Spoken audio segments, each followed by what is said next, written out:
नमस्कार साथियों, एक बार फिर से आपका स्वागत है हमारी YouTube channel GK all exam fighter में। दोस्तों, आज हम आपके लिए एक बार फिर से जीके के अत्यंत ही महत्वपूर्ण 30 प्रश्न लेकर आए हैं। यदि आपको ये वीडियो पसंद आए तो चैनल को जरूर सब्सक्राइब करिएगा, वीडियो को लाइक और शेयर करिएगा। दोस्तों, हम उम्मीद करते हैं कि आप तीसों के तीसों प्रश्नों के सही जवाब कमेंट बॉक्स में जरूर देंगे। तो चलिए दोस्तों, हम अपना पहला प्रश्न देखते हैं। हमारा पहला प्रश्न है कि भारत का राष्ट्रीय खेल कौन सा है।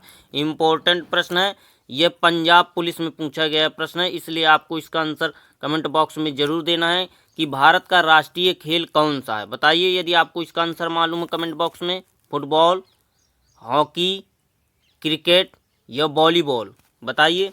जी हाँ दोस्तों, दूसरा is the right answer. Bharat का राष्ट्रीय खेल कौन सा है? हॉकी। हमारा अगला और दूसरे नंबर का प्रश्न है कि राष्ट्रीय मानवाधिकार दिवस कब मनाया जाता है। इम्पोर्टेंट प्रश्न साथियों, आपको इसको जरूर नोट कर लेना है क्योंकि 100% आपके अगले एग्जाम में पूछा जाने वाला प्रश्न है। क्योंकि हर एग्जाम में एक या दो क्वेश्चन हमारे दिवस से पूछे जाते हैं, हो सकता है यही प्रश्न उठाकर आपके एग्जाम में पूछ लिया जाए। बताइए कि राष्ट्रीय मानवाधिकार दिवस कब मनाया जाता है। 5 जून को, 21 जुलाई को, 10 दिसंबर को या 11 अगस्त को। जी हाँ दोस्तों, तीसरा इज द राइट आंसर। 10 दिसंबर को हमारा राष्ट्रीय मानवाधिकार दिवस के रूप में मनाया जाता है। चलिए दोस्तों, अगला क्वेश्चन देखते हैं। हमारा अगला और तीसरे नंबर का प्रश्न है कि कथकली किस राज्य का लोक नृत्य है। इंपॉर्टेंट क्वेश्चन है। यह एसटीईटी, जी हाँ दोस्तों, एसटीईटी में पूछा गया प्रश्न है, सुपर टेट में। हो सकता है आपके अगले एग्जाम में भी यह प्रश्न पूछ लिया जाए क्योंकि हर एग्जाम में एक या दो क्वेश्चन हमारे लोक नृत्य से पूछ लिए जाते हैं। बताइए कि कथकली किस राज्य का लोक नृत्य है। कर्नाटक, तमिलनाडु, अरुणाचल प्रदेश या केरल। जी हाँ दोस्तों, चौथा is the right answer, Kerala. Kathakali हमारा केरल राज्य का प्रसिद्ध लोक नृत्य है। हमारा अगला और चौथे नंबर का प्रश्न है कि मानव द्वारा सबसे पहले किस धातु का प्रयोग किया गया था। इंपॉर्टेंट क्वेश्चन है यह दोस्तों, यूपी पीईटी। यह दोस्तों यूपी पीईटी में पूछा गया प्रश्न है कि मानव द्वारा सबसे पहले किस धातु का प्रयोग किया गया था। बताइए यदि आपको इसका आंसर मालूम है कमेंट बॉक्स में। लोहा, सोना, पीतल या तांबा। जी हाँ दोस्तों, चौथा इज द राइट आंसर। मानव द्वारा सबसे पहले किस धातु का प्रयोग किया गया था? तांबा धातु का प्रयोग किया गया था। दोस्तों, यदि आपको ये वीडियो पसंद आ रहा हो तो चैनल को जरूर सब्सक्राइब कर लीजिएगा, वीडियो को लाइक कर दीजिएगा दोस्तों। और हाँ, हो सकता है कि आपको इनमें से कई प्रश्नों के उत्तर मालूम हो, इसलिए आपको कमेंट करके जरूर उन क्वेश्चनों के आंसर आपको देने हैं। और अंत में आपको ये जरूर बताना है कि आपने 30 में कितने सही जवाब दिए हैं। हमारा अगला और पांचवें नंबर का प्रश्न है कि वसा में घुलनशील विटामिन कौन सी है। इंपॉर्टेंट क्वेश्चन है, यह हमारा दिल्ली पुलिस में पूछा गया प्रश्न है। जी हाँ दोस्तों, दिल्ली पुलिस में पूछा गया था, इसलिए इंपॉर्टेंट है, आप इसको नोट जरूर कर लीजिएगा। बताइए कि वसा में घुलनशील विटामिन कौन सी हैं। ए और बी, बी और सी, ए और ई, के और डी। बताइए, कमेंट करके आपको जवाब देना है इसका कि वसा में घुलनशील विटामिन कौन सी है। जी हाँ दोस्तों, ए और ई, तीसरा इज द राइट आंसर। ए और ई हमारी वसा में घुलनशील विटामिन है। हमारा अगला और छठवें नंबर का प्रश्न है कि आईने अकबरी पुस्तक के लेखक हैं। जी हाँ दोस्तों, हर एग्जाम में एक या दो क्वेश्चन हमारे पुस्तकों के लेखकों के नाम से पूछ लिए जाते हैं। हो सकता है आपके अगले एग्जाम में जिसमें आप बैठने वाले हैं उसमें यही पुस्तक का नाम पूछ लिया जाए। तो बताइए कि आईने अकबरी पुस्तक के लेखक क्या हैं। इंपॉर्टेंट है, आप नोट जरूर कर लीजिएगा इस क्वेश्चन को। बताइए कि आईने अकबरी पुस्तक के लेखक हैं अकबर, बाबर, शेर शाह या अबुल फजल। बताइए। जी हाँ दोस्तों, चौथा is the right answer. Abul Fazal जो है हमारे आईनी अकबरी पुस्तक के लेखक हैं। चलिए दोस्तों, अगला प्रश्न देखते हैं। हमारा अगला और सातवें नंबर का प्रश्न है कि आकाश में तारों के टिमटिमाते हुए दिखने का क्या कारण है। इंपॉर्टेंट क्वेश्चन है, यह हमारा पॉलीटेक्निक। जी हाँ दोस्तों, पॉलीटेक्निक में पूछा गया प्रश्न है, आप इसलिए नोट जरूर कर लीजिएगा इसको। पॉलीटेक्निक में पूछा गया था कि आकाश में तारों के टिमटिमाते हुए दिखने का क्या कारण है। बताइए कि आकाश में जो तारे दिखाई देते हैं वो हमको टिमटिमाते हुए दिखाई देते हैं, उसका क्या कारण है। प्रकाश का परावर्तन, प्रकाश का अपवर्तन, या ये दोनों कारण हैं, या इनमें से कोई भी कारण नहीं है। बताइए। जी दोस्तों, दूसरा इज द राइट आंसर, प्रकाश का अपवर्तन। प्रकाश के अपवर्तन के कारण ही हमें आकाश में तारे टिमटिमाते हुए दिखाई देते हैं। वीडियो को लाइक जरूर कर दीजिएगा साथियों। हमारा अगला और 8वें नंबर का प्रश्न है कि बांग्लादेश का राष्ट्रगान किसने लिखा था। जी हाँ दोस्तों, इंपॉर्टेंट क्वेश्चन है, नोट जरूर करते चलिएगा हर क्वेश्चन को।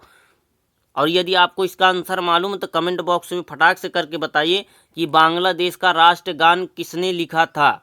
सुरेंद्र नाथ पाल ने, रविन्द्रनाथ टैगोर ने, उर्मिला शाह ने या बंकिम चंद्र चटर्जी ने। बताइए। जी हाँ दोस्तों, दूसरा is the right answer. Rabindranath Tagore ने हमारे बांग्लादेश का राष्ट्रगान लिखा था। हो सकता है आपको इसमें से कई आंसर मालूम हो, तो आपको उनके जवाब फटाक से कमेंट करके आपको बताने हैं। हमारा अगला और 9वें नंबर का प्रश्न है कि बांग्लादेश की मुद्रा कौन सी है। जी हाँ दोस्तों, इंपॉर्टेंट क्वेश्चन है, कई बार एग्जाम में ऐसे प्रश्न पूछ लिए जाते हैं।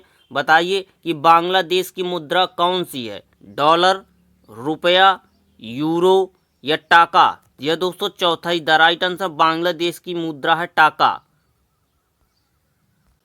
हमारा अगला और 10वें नंबर का प्रश्न है कि वाल्मीकि द्वारा रचित रामायण में कितने श्लोक है। जी हाँ दोस्तों, हमारे हर हिंदू भाई, जितने हमारे हिंदू भाई देख रहे हैं इस प्रश्न को, उनको इनका आंसर मालूम होगा। तो आप लोग फटाक से कमेंट करके बताइए कि वाल्मीकि द्वारा रचित रामायण में कितने श्लोक हैं। जी हाँ दोस्तों, सभी हिंदू भाइयों को मालूम होगा, इसलिए 100% इसका जवाब कमेंट बॉक्स में दीजिए। यह क्वेश्चन हमारा टीजीटी, जी हाँ दोस्तों, जिनका संस्कृत विषय था उनमें यह प्रश्न पूछा गया था टीजीटी में कि वाल्मीकि द्वारा रचित रामायण में कितने श्लोक हैं। 22,000 श्लोक, 24,000 श्लोक, 11,000 श्लोक या 7,000 श्लोक। बताइए। जी हाँ दोस्तों, दूसरा इज द राइट आंसर। 24,000 श्लोक। 24,000 श्लोक हैं हमारे रामायण में। चलिए दोस्तों, अगला प्रश्न देखते हैं। हमारा अगला और 11वें नंबर का प्रश्न है कि वायुमंडलीय दाब मापा जाता है। जी हाँ दोस्तों, इंपॉर्टेंट क्वेश्चन है, कई बार एग्जाम में यह प्रश्न पूछा गया, इसलिए आपको नोट जरूर करना है। बताइए कि वायुमंडलीय दाब मापा जाता है रिक्टर, बैरोमीटर, थियोफैक्टर या सोनार द्वारा। इंपॉर्टेंट क्वेश्चन है, नोट जरूर करते चलिएगा। जी हाँ दोस्तों, दूसरा इज द राइट आंसर। वायुमंडलीय दाब हमारा बैरोमीटर द्वारा मापा जाता है। चलिए दोस्तों, अगला प्रश्न देखते हैं।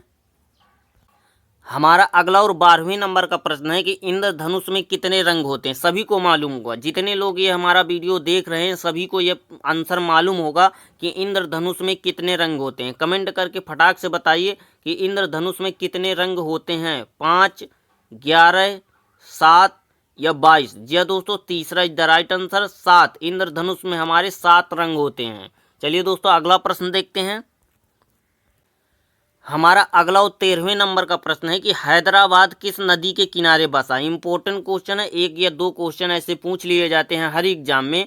तो हो सकता है आपके अगले एग्जाम में यह प्रश्न पूछ लिया जाए कि हैदराबाद किस नदी के किनारे बसा है। बताइए, कमेंट करके आंसर दीजिए।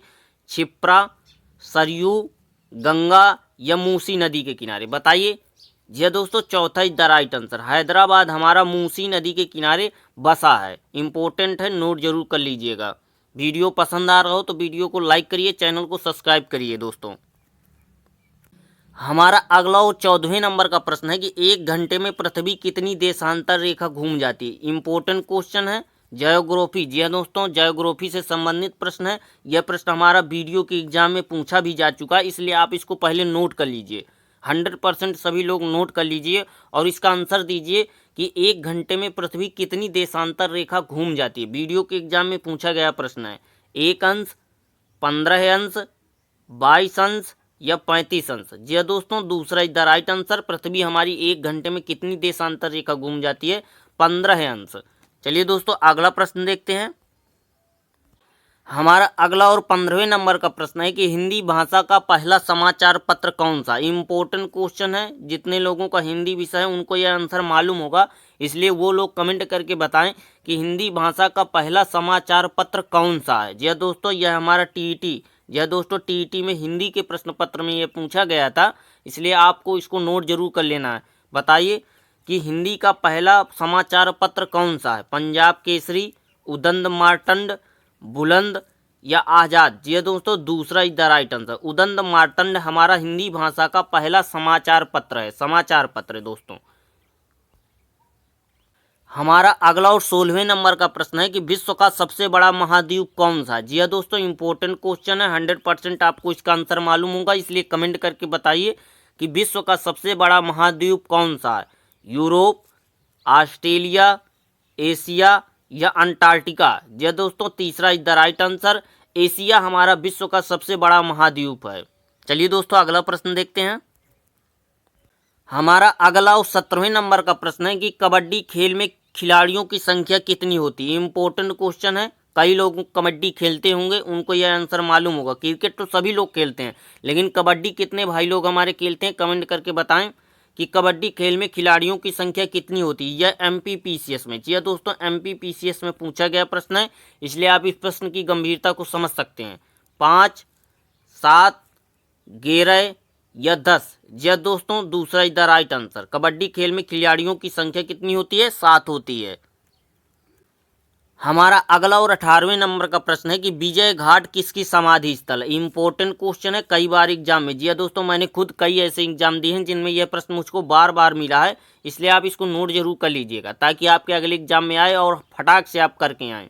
बताइए कि विजय घाट किसकी समाधि स्थल है। महात्मा गांधी की, जवाहरलाल नेहरू की, लाल बहादुर शास्त्री की या सरदार वल्लभ भाई पटेल की। जी हाँ दोस्तों, तीसरा is the right answer, Lal Bahadur Shastri की। विजय घाट लाल बहादुर शास्त्री की समाधि स्थल है। आपका सिलेक्शन पक्का होगा। आप सभी लोग लगे रहिए, 100% मेहनत करते रहिए, एक न एक दिन आपको सफलता जरूर मिलेगी। हमारा अगला और 19वें नंबर का प्रश्न है कि फलों को पकाने के लिए किस गैस का प्रयोग किया जाता है। इंपॉर्टेंट क्वेश्चन, आप इसको सबसे पहले नोट कर लीजिए। सबसे पहले आप इस प्रश्न को नोट कर लीजिए, 100% आपको अगले एग्जाम में यह प्रश्न देखने को मिलेगा। इंपॉर्टेंट है कि फलों को पकाने के लिए किस गैस का प्रयोग किया जाता है। आज के युग में अधिकतर यही होता है कि जल्दी से जल्दी फल प्राप्त हो जाएं, तो गैसों का या कई प्रकार के केमिकल का इस्तेमाल किया जाता है। बताइए, नाइट्रोजन का इस्तेमाल किया जाता है, कार्बन डाइऑक्साइड, एथिलीन या क्लोरोफ्लोरोकार्बन। जी हाँ दोस्तों, तीसरा is the right answer, ethylene. फलों को पकाने के लिए एथिलीन गैस का प्रयोग किया जा रहा है, यह किया जाता है। हमारा अगला और 20वें नंबर का प्रश्न इंपॉर्टेंट क्वेश्चन है। जी हाँ दोस्तों, इंपॉर्टेंट क्वेश्चन की बहार है, आप इसको तुरंत नोट कर लीजिए क्योंकि यह क्वेश्चन हमारा UPPCS में, जी हाँ दोस्तों, जब यह प्रश्न हमारा UPPCS में पूछा जा सकता है तो किसी भी एग्जाम में पूछा जा सकता है। इंपॉर्टेंट क्वेश्चन है, नोट जरूर करिए कि पूर्व से पश्चिम दिशा में कौन सा ग्रह घूमता है। बताइए, बृहस्पति, बुध, शनि या शुक्र। जी हाँ दोस्तों, चौथा इज द राइट आंसर, शुक्र। शुक्र हमारा पूर्व से पश्चिम की दिशा में घूमता है। आपको जितने प्रश्न आते हैं उनके कमेंट बॉक्स में जवाब जरूर दीजिएगा, और आपको मालूम भी होंगे कई ऐसे प्रश्नों के जवाब, लेकिन फिर भी आप लोग कमेंट नहीं करेंगे। हमारा अगला और 21वें नंबर का प्रश्न है कि वायुयानों के टायरों में कौन सी गैस भरी होती है। इंपॉर्टेंट क्वेश्चन है, कमेंट करके बताइए कि वायुयानों के टायरों में कौन सी गैस भरी जाती है। ऑर्गन, जीनॉन, हीलियम या कार्बन डाइऑक्साइड। जी है दोस्तों, तीसरा is the right answer, helium वायुयानों के टायरों में भरी जाने वाली हवा है। हमारा अगला और 22वें नंबर का प्रश्न है कि विजय स्तंभ कहाँ स्थित है। इंपॉर्टेंट क्वेश्चन है, आप इसको नोट पहले कर लीजिए। जी हाँ दोस्तों, कई बार एग्जाम में पूछा गया है, हो सकता है आपके अगले एग्जाम में भी यह प्रश्न देखने को मिले कि विजय स्तंभ कहाँ स्थित है। लखनऊ में, हैदराबाद में, चित्तौड़गढ़ में या चेन्नई में। जी हाँ दोस्तों, तीसरा इज द राइट आंसर, विजय स्तंभ हमारा चित्तौड़गढ़ में स्थित है। इंपॉर्टेंट है, नोट जरूर कर लीजिएगा। हमारा अगला और 23वें नंबर का प्रश्न है कि हीराकुंड बांध किस नदी पर बनाया गया है। जी दोस्तों, इंपॉर्टेंट क्वेश्चन है, आप इसको पहले नोट कर लीजिए। जी दोस्तों, 100% नोट कर लीजिए क्योंकि यह प्रश्न इतना ज़्यादा इंपॉर्टेंट है कि आपके अगले एग्जाम में 100% आने की उम्मीद है इस प्रश्न की कि हीराकुंड बांध किस नदी पर बनाया जाता है। बताइए, यह बनाया गया था लूनी नदी, ब्रह्मपुत्र नदी, महानदी या यमुना नदी। जी दोस्तों, तीसरा is the right answer, Hirakud बांध हमारा महानदी पर बनाया गया था या बनाया जा रहा है। हमारा अगला और 24वें नंबर का प्रश्न है कि ध्वनि की चाल अधिकतम होती है। बताइए, इंपॉर्टेंट क्वेश्चन है, यह यूपी बोर्ड, जी दोस्तों, यूपी बोर्ड के 12वीं के एग्जाम में यह प्रश्न पूछा गया। 12वीं के इंटर की जो परीक्षा होती है यूपी बोर्ड में, जो 12वीं की परीक्षा होती है उसमें यह प्रश्न पूछा गया है कि ध्वनि की चाल अधिकतम होती है। बताइए, लोहे में, स्टील में, वायु में या निर्वात में। बताइए, जी दोस्तों, दूसरा इज द राइट आंसर, ध्वनि की चाल सबसे अधिकतम किस में होती है, स्टील में होती है। इंपॉर्टेंट क्वेश्चन है, नोट जरूर कर लीजिएगा। हमारा अगला और 25वें नंबर का प्रश्न है कि ध्वनि की तीव्रता किस में मापी जाती है। इंपॉर्टेंट क्वेश्चन है दोस्तों, आपको 100% इसका आंसर मालूम होगा। जितने लोग साइंस साइड से रहे हैं उनको तो ये आंसर मालूम होगा 100% कि ध्वनि की तीव्रता किस में मापी जाती है, किलोमीटर में, न्यूटन में, कैलोरी में या डेसिबल में। जी हाँ दोस्तों, चौथा इज द राइट आंसर, ध्वनि की तीव्रता को डेसिबल में मापा जाता है। इंपॉर्टेंट है, नोट जरूर करते चलिएगा हर क्वेश्चन को। हमारा अगला और 26वें नंबर का प्रश्न है कि ऑस्ट्रेलिया का राष्ट्रीय पशु है। इंपॉर्टेंट क्वेश्चन है, बताइए। एक या दो क्वेश्चन है ऐसे हमारे एग्जाम में पूछ लिए जाते हैं कि ऑस्ट्रेलिया का राष्ट्रीय पशु कौन सा है, चीता, कंगारू, हाथी या भालू। बताइए कमेंट करके। जी दोस्तों, दूसरा राइट आंसर कंगारू। ऑस्ट्रेलिया का राष्ट्रीय पशु कौन है, कंगारू। और हमारे देश का राष्ट्रीय पशु है चीता। इसी तरह ऑस्ट्रेलिया का राष्ट्रीय पशु कौन है, कंगारू है। चलिए दोस्तों, अगला प्रश्न देखते हैं। यदि आप पहली बार हमारे चैनल पर आए हैं तो चैनल को सब्सक्राइब जरूर कर लीजिएगा और वीडियो को लाइक कर दीजिएगा यदि वीडियो पसंद आया है। हमारा अगला और 27वें नंबर का प्रश्न है कि ऐसा कौन सा पेड़ है जिसकी लकड़ी नहीं होती। इंपॉर्टेंट क्वेश्चन है, 100% आपको इसका आंसर मालूम होगा, इसलिए कमेंट करके बताइए कि ऐसा कौन सा पेड़ है जिसमें लकड़ी नहीं होती। सेब, संतरा, केला या अंगूर। जी दोस्तों, तीसरा द राइट आंसर केला। केला हमारा एक ऐसा पेड़ है जिसमें लकड़ी नहीं होती। हमारा अगला और 28वें नंबर का प्रश्न है कि फूलों की घाटी कहाँ पाई जाती है। इसको तो आप पहले ही नोट कर लीजिए, 100% आपके अगले एग्जाम में यह प्रश्न देखने को मिलेगा। यह प्रश्न पूछा भी जा चुका है। जी हाँ दोस्तों, टीईटी। जी हाँ दोस्तों, टीईटी के एग्जाम में यह प्रश्न पूछा जा चुका है कई बार। हो सकता है आपके अगले एग्जाम में भी उठाकर पूछ लिया जाए। आपको इसका आंसर कमेंट बॉक्स में जरूर देना है कि फूलों की घाटी कहाँ पाई जाती है, केरल में, कर्नाटक में, असम में या उत्तराखंड में। जी हाँ दोस्तों, चौथा इज द राइट आंसर, फूलों की घाटी हमारी उत्तराखंड में पाई जाती है। हमारा अगला और 29वें नंबर का प्रश्न है कि रैम का फुल फॉर्म है। जी हाँ दोस्तों, एक या दो क्वेश्चन हर एग्जाम में, एक या दो क्वेश्चन कंप्यूटर से रिलेटेड पूछ लिए जाते हैं, इसलिए हो सकता है आपके अगले एग्जाम में यही प्रश्न पूछ लिया जाए कि रैम का फुल फॉर्म है। जी हाँ दोस्तों, RAM, रैम का फुल फॉर्म है, बताइए। जी हाँ दोस्तों, चौथा इज द राइट आंसर, चौथा is the right answer random access memory. जी हाँ दोस्तों, रैंडम एक्सेस मेमोरी रैम का फुल फॉर्म होता है। हमारा अगला और 30वें नंबर का, जी हाँ दोस्तों, अंतिम प्रश्न है, ओजोन परत क्षय का मुख्य कारण कौन सी गैस है। इंपॉर्टेंट क्वेश्चन है, देख लीजिएगा। यह प्रश्न आपके एग्जाम में 100% आएगा, इसलिए आप इसको नोट जरूर कर लीजिए। वीडियो पसंद आया तो वीडियो को लाइक कर दीजिए, पहली बार आए हैं तो चैनल को सब्सक्राइब जरूर कर लीजिएगा। कि ओजोन परत क्षय का मुख्य कारण कौन सी गैस है, बताइए। कार्बन डाइऑक्साइड, जीनॉन, क्लोरोफ्लोरोकार्बन या आर्गन। यह दोस्तों, ये जितनी चारों की चारों गैसें हैं ये सभी हमारी ओजोन परत का क्षय करती हैं। लेकिन अगर प्रमुखता के साथ देखा जाए कि मुख्य रूप से कौन सी गैस है जो अधिक मात्रा में, क्लोरोफ्लोरोकार्बन गैस है। जी दोस्तों, अधिक मात्रा में क्लोरोफ्लोरोकार्बन गैस ही है जो ओजोन परत का क्षय करती है। इंपॉर्टेंट क्वेश्चन है, नोट जरूर कर लीजिएगा। क्लोरोफ्लोरोकार्बन बहुत ही अत्यंत ही जहरीली गैस है जो आपकी रेफ्रिजरेटर, जी दोस्तों, फ्रिजों में पाई जाती है। यह गैस ओजोन परत की क्षय का मुख्य कारण है। नमस्कार साथियों, आज का यह हमारा वीडियो यहीं पर समाप्त होता है। वीडियो को लाइक जरूर करिएगा, चैनल को सब्सक्राइब करिएगा दोस्तों। नमस्कार। जीके ऑल एग्जाम फाइटर को जरूर याद रखिएगा।